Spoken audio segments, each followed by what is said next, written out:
जिसको तोहफ़ा मिलता है, अगर वो इस काबिल है, तो वो तोहफ़ा देने वाले को तोहफ़ा ज़रूर वापस करे। आप नबी करीम सल्लल्लाहु अलैहि वसल्लम हदिया और सदका दोनों ही कबूल करते थे। हदीस में ये भी कहा गया है कि तोहफा दो बेशक वो बकरी के एक खर का टुकड़ा ही क्यों ना हो, यानी कि खर का टुकड़े से मुराद उसके पाँव का टुकड़ा होगा। जिसने एहसान करने वाले का शुक्र अदा नहीं किया, तो वो गोया ऐसे ही है कि उसने अल्लाह का भी शुक्र अदा नहीं किया। लेकिन अल्लाह ताला की डिमांड है हमसे कि जो तुमसे पे एहसान करे, तुम उसका शुक्र अदा करो।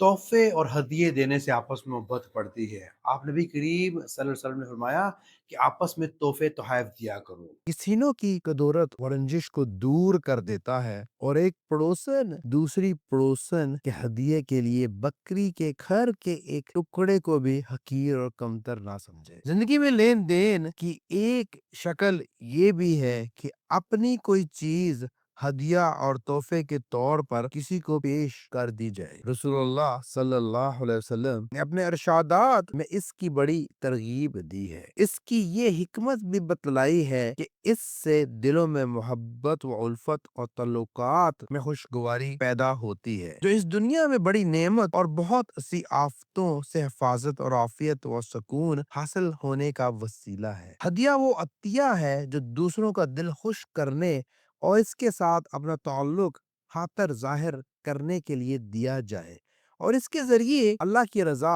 हासिल की जाए।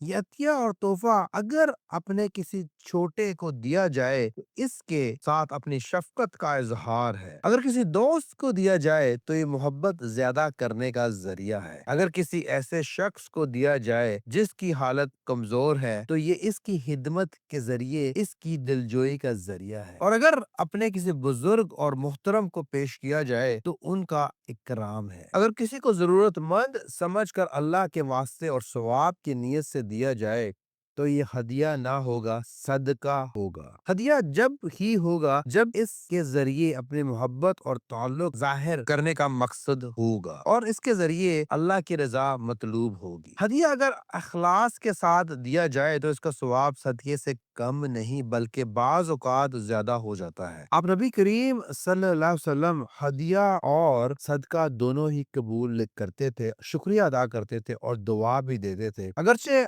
हदिया खुद इस्तेमाल कर लेते थे लेकिन सदके को खुद इस्तेमाल नहीं करते थे बल्कि दूसरों को आगे दे देते थे। अफसोस है कि उम्मत में बाहम मुखलिसाना हदियों के लेन देन का रवाज बहुत कम हो गया है। बाज खास हलकों में बस अपने बुजुर्गों, आलिमों, मुर्शिदों को हदिया पेश करने का तो कुछ रवाज है, लेकिन अपने अजीजों, करीबों, पड़ोसियों वगैरह के पास हदिया भेजने का रवाज बहुत कम हो चुका है। इससे ऑब्वियसली दिलों में मोहब्बत कम होती जा रही है और आपस में रंजिशें पैदा हो जाती हैं। हज़रत आयशा रज़ी अल्लाह अन्हो आप नबी करीम सल्लल्लाहु अलैहि वसल्लम की रिवायत बयान करते हुए फरमाती हैं कि आप नबी करीम सल्लल्लाहु अलैहि वसल्लम ने फरमाया कि आपस में तोहफ़े हदिये दिया करो, इससे दिलों के कीने खत्म हो जाते हैं। अल्लाह ताला हमें इसकी तौफीक दे और उस पर अमल करने की तौफीक अता फरमाए। हदीस में ये भी कहा गया है कि तोहफा दो बेशक वो बकरी के एक खर का टुकड़ा ही क्यों ना हो, यानी कि खर का टुकड़े से मुराद उसके पाँव का टुकड़ा होगा। यानी कि अगर आपने घर में पाए पकाए हैं तो उस पाए का एक टुकड़ा भेजना भी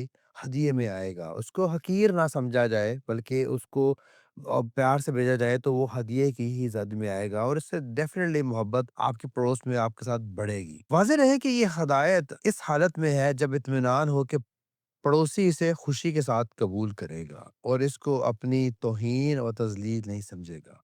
अब नबी करीम सल्लल्लाहु अलैहि वसल्लम के ज़माने में माहौल ऐसा ही था। हज़रत आयशा सिद्दीक़ा रज़ी अल्लाह अन्हा फरमाती हैं कि रसूलुल्लाह सल्लल्लाहु अलैहि वसल्लम का मामूल था कि आप सल्लल्लाहु अलैहि वसल्लम ये तोहफे कबूल फरमाते थे और इसके जवाब में खुद भी तोहफे दूसरों को देते थे। मतलब ये है कि हुजूर अकरम सल्लल्लाहु अलैहि वसल्लम को जब कोई खुलूस से आपकी तरफ को तोहफा देता तो आप उसको ले लेते और उसको जवाब में दुआ देते। इस हदिया देने वाले को खुद भी हदिया और तोहफे से नवाजते थे। हदीस से मालूम होता है कि आप सल्लल्लाहु अलैहि वसल्लम ने उम्मत को भी इस तर्ज अमल की हिदायत फरमाई है और बिलाशुबा मकारम अखलाक में तकाजा यही है। लेकिन अफसोस है कि उम्मत में बल्कि ख़वास उम्मत में भी इस करीमाना सुन्नत का एहतमाम बहुत कम नजर आता है। हज़रत जाबिर रज़ी अल्लाह अन्हु से रवायत है कि रसूलुल्लाह सल्लल्लाहु अलैहि वसल्लम ने फरमाया कि जिसको तोहफ़ा मिलता है, अगर वो इस काबिल है, तो वो तोहफ़ा देने वाले को तोहफ़ा ज़रूर वापस करे। तोहफ़ा देकर उसका शुक्र अदा करे। अगर वो इस काबिल नहीं है, वो अफ़ोर्ड नहीं कर सकता तोहफ़ा लेना, तो उसके लिए कलमा खैर बोले, उसके लिए दुआ करे और दूसरे लोगों के सामने उस तोहफ़ा देने वाले की तारीफ़ भी करे। लेकिन तोहफ़े का ज़िक्र करे, ज़िक्र कर कर वैसे ही है जैसे वो उसका शुक्र अदा कर रहा होगा। जब उसका शुक्र अदा कर रहा होगा तो गोया अल्लाह का शुक्र भी अदा कर रहा होगा। हज़रत अबू हुरैरा रज़ी अल्लाह अन्हु फरमाते हैं कि आप नबी करीम सल्लल्लाहु अलैहि वसल्लम ने फरमाया कि जिसने एहसान करने वाले का शुक्र अदा नहीं किया, तो वो गोया ऐसे ही है कि उसने अल्लाह का भी शुक्र अदा नहीं किया। लेकिन अल्लाह ताला की डिमांड है हमसे कि जो तुमसे पे एहसान करे, तुम उसका शुक्र अदा करो। अगर तुम नहीं करते, तो तुम अल्लाह के भी नाशुक्रे हो, क्योंकि तुम अगर इंसानों के नाशुक्रे हो, तो अल्लाह के भी नाशुक्रे हो। अल्लाह ताला ने हमें ये ज़िंदगी दी है, नेमतें दी हैं, अल्लाह ताला का हक है कि हम अल्लाह का शुक्र अदा करें। इसी तरह हम पर जो एहसान करता है, उसका हक बनता है कि उसका शुक्रिया अदा किया जाए। और शुक्रिया खाली ये नहीं है कि उसको थैंक यू बोल दिया, शुक्रिया ये है कि आप उससे अच्छे से पेश आएँगे, उसके एहसान को याद रखेंगे और आप उससे अच्छे सलूक से पेश आएँगे हमेशा। अल्लाह ताला से दुआ है कि अल्लाह ताला हमें आपस में मोहब्बतें कायम करने वालों में से बनाए, तोहफ़े तोहफ़ देते रहें और लेने वाले हम शुक्रगुज़ार भी बनते रहें। आमीन।